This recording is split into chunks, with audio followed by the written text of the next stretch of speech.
Imagine walking into one of those stunning, like, echo-heavy glass atriums. The music is just, I mean, it's concert-level loud and crystal clear, but you can't find a single speaker anywhere. Right, they're completely hidden. Exactly. So today, our mission in this deep dive is to figure out exactly how that trick is pulled off. We're unpacking the technical specs of the QSC AD-S802T-BK loudspeaker, looking at an HDTVSupply product page. And there is a pretty fascinating contradiction right out the gate with this one. Oh, absolutely. Because, this is a massive 23.5-inch column. It's packed with 8 individual 2.75-inch full-range drivers. So it pushes a serious amount of air, yet the documentation explicitly markets it as, quote, deliberately unobtrusive. Which, honestly, highlights a massive tension in architectural design. I mean, architects want sleek, unbroken visual lines, right? But audio engineers, they need physical volume to actually move enough air for high-quality sound. Yeah, you usually have to compromise. Oh. Exactly. You either get a visually beautiful room with, like, weak, teeny audio, or you get great sound that's dominated by massive, ugly black boxes. So how does a 2-foot column hide in plain sight? I kind of view it as a stealth tank. It really comes down to the exterior build. If a speaker is going to vanish into its environment, it needs to be able to survive literally anywhere. Right, from a climate-controlled modern art gallery to, like, a humid, exposed brick patio. Yeah. And the spec sheet points out the rugged aluminum construction, powder-coated grills, and weather-treated cones.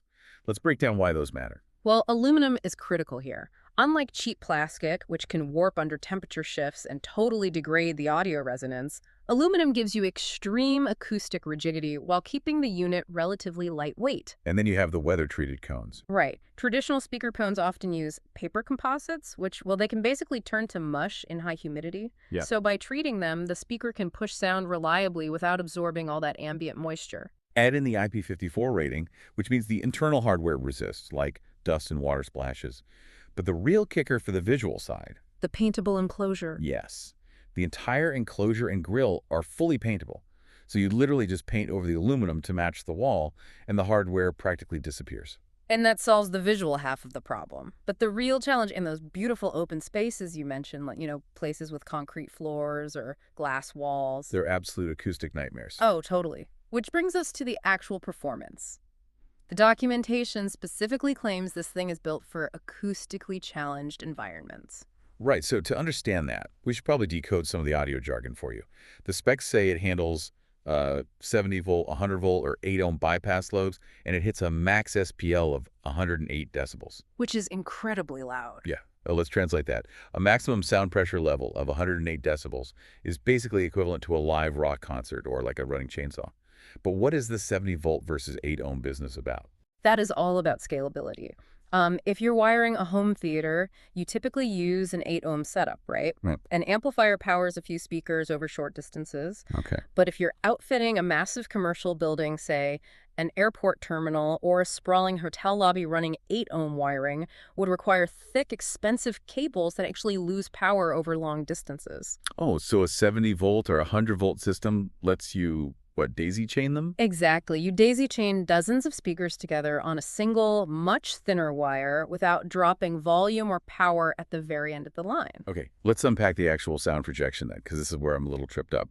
The spec sheet boasts a really wide 160-degree horizontal coverage area, but only a 20-degree vertical coverage. Right. So if the sound is naturally spreading out that widely across a room, why does the unit require a highly specific pan and tilt mounting system? Well, if we connect this to the bigger picture of acoustics, generating volume is easy, but controlling it is hard. In that echo-heavy glass atrium, if you just blast 108 decibels straight out, the sound waves hit the hard ceilings and floors. They just bounce around and create this muddy, unintelligible echo. So that tight 20-degree vertical coverage paired with the pan and tilt mount lets you angle the speaker up to 20 degrees downward while keeping it completely flush against the wall. Oh, I see. So instead of turning on a massive floodlight, you're using it like an acoustic spotlight. That is the perfect way to look at it. You are steering the acoustic energy. You direct the audio exactly into the audience where bodies and clothing actually absorb the sound instead of just letting it bounce off the ceiling. And that aiming mechanism is exactly how you solve the acoustically challenged environment. Precisely. So putting this all together for you, if you're looking at the bare facts from the product page, This system is listed at $742. For that, the specs indicate you get an 8-driver array that is weather-resistant, scalable, and highly directional. Yeah, and it includes a standard 3-year warranty out of the box. But an interesting detail, kind of buried in the fine print, is that taking just a few minutes to register the product doubles that protection to 6 years. Wow, that's a good tip. It really leaves you with something to mull over, honestly. We started with the contradiction of a massive piece of hardware designed to be completely unobtrusive. Yeah. If modern technology allows powerful concert-level audio systems to be practically invisible, weatherproof, and, acoustically laser-focused, Yeah. how might that fundamentally change the way architects design our public spaces? That's a really good question. Right. Knowing the environment itself can seamlessly hide the entire soundscape. Just something to think about next time you hear crystal clear music but can't quite find the speaker.